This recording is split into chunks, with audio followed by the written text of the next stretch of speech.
Hello, my name is Dan Voskabonic, and my topic is on witchcraft in Buddhism. So, to start, I'm going to give you some background information about Buddhism, Buddha, how it started. So, it started with Siddhartha Gautama, who was born in Nepal. He lived a very secluded life at first. He was born in a state where he eventually left and he ran into an old man, a sick man, and a dead man. After which he saw the misery and suffering of humans. He left and decided to travel and learn more about the world. He eventually sat under a fig tree and meditated for a very long time, and he became enlightened. He reached what later we would call, I'll tell you in the slide, it's called nirvana. So he went on to share his wisdom and start Buddhism, the religion. So, what is Buddhism and what did he learn? So, he learned that suffering is part of being human. That's what he learned from those three men, the old man, the sick man, and the dead man. He learned that we must get rid of suffering. That is the ultimate goal of humans. So, how do we remove suffering? So, what he teaches, this is what he's going to teach. He teaches the Four Noble Truths. I'll talk about that later. And he teaches to remove ignorance and desire. So before we learn about witchcraft and how witchcraft relates to Buddhism, we need to obviously, learn a little bit of information about Buddhism and how spirituality, how the religion works. So, what are the Four Noble Truths? So, this is what he was teaching. He taught that life consists of suffering. The main thing that he learned from those three men that he met on the street, he learned that suffering comes from desire. That's the second noble truth. The third noble truth is to achieve nirvana, the enlightenment, what he achieved under the fig tree. You have to break the cycle of rebirth. Um, And later, I'm going to talk about how that's tied into spirituality and how that's is sort of the supernatural of Buddhism. And the fourth noble truth is he learned or he taught the Eightfold Path. He taught that to achieve nirvana, to achieve enlightenment, you have to follow the Eightfold Path. So now, after we talked about Buddhism, the start of it, how it works, the religion, we can focus on witchcraft and the supernatural, how it's tied to Buddhism. So originally, I talked about the third point right here, achieve nirvana and break the cycle of rebirth. This third noble truth is where a lot of the supernatural aspects of Buddhism occur or come from. So, like I said, uh, Buddhism is very focused on the spirituality aspect rather than witchcraft, what we would see in more common context, I guess, of Christianity. So, I'm going to play.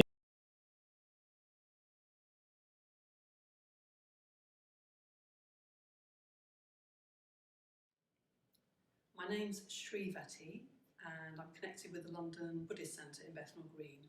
I'm an ordained Buddhist, which is why I'm wearing my little scarf, and that means that I'm a committed member of a particular order. Our order is called the Triratna Buddhist Order. Although I'm not an expert, my understanding of more traditional Buddhist societies is that in terms of the spirit world, those spirits are seen as real living entities that can and will impact on beings, and those impacts could be negative or positive. I've not heard anybody talk in terms of possession of individuals by those spirits. So the word demon does appear in Buddhism, and my understanding of it has been as a symbol, if you like, representing anything which is harmful or unhelpful. So I would use the word demon in a way as a metaphor for unhelpful tendencies, unskillful thoughts, for example.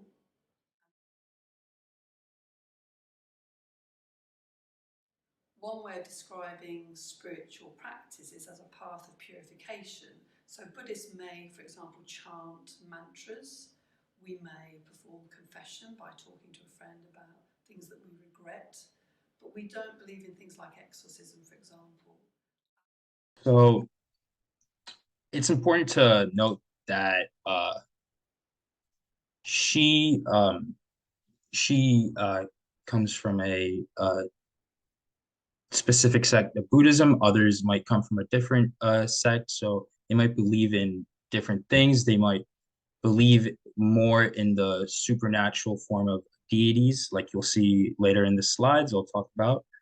Um, but yeah, she basically reaffirmed the concept that witchcraft in this is more seen as the supernatural is more seen as through a spiritual context. She specifically talked about demons, how it's more of a influence rather than something that could possess you to do something against your will. So the spiritual beliefs that she was talking about, the supernatural aspects, uh, one of them is nirvana. Nirvana obviously is enlightenment, is breaking through the cycle of samsara, the rebirth cycle. This obviously is seen as a very spiritual thing. It's achieving enlightenment. The cycle of samsara is the rebirth cycle, the cycle that your soul, your atman, goes through after you die. It's the reincarnation. Karma is another form of spiritual belief. It's basically the aspect that actions now could have negative consequences in the future. Um, the butterfly effect, that's another name for it.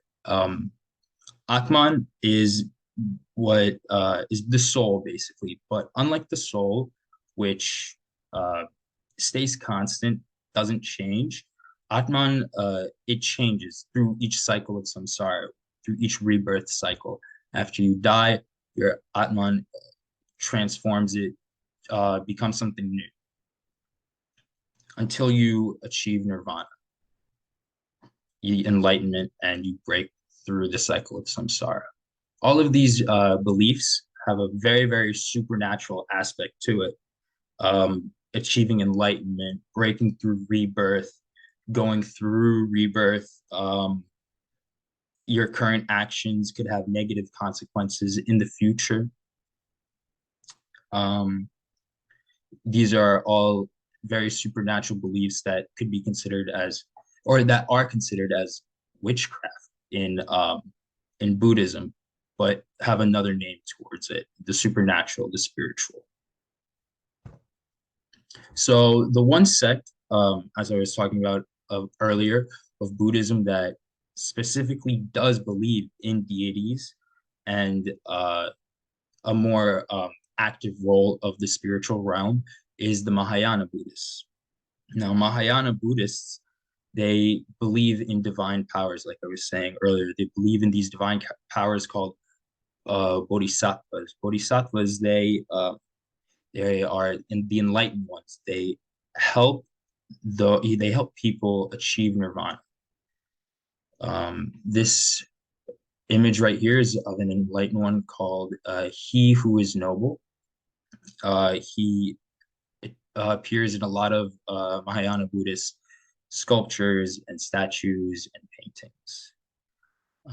Now, this sector of Buddhism is very, very tied with the supernatural, the spiritual, unlike the previous sects of Buddhism that we were talking about that don't really believe in these divine powers.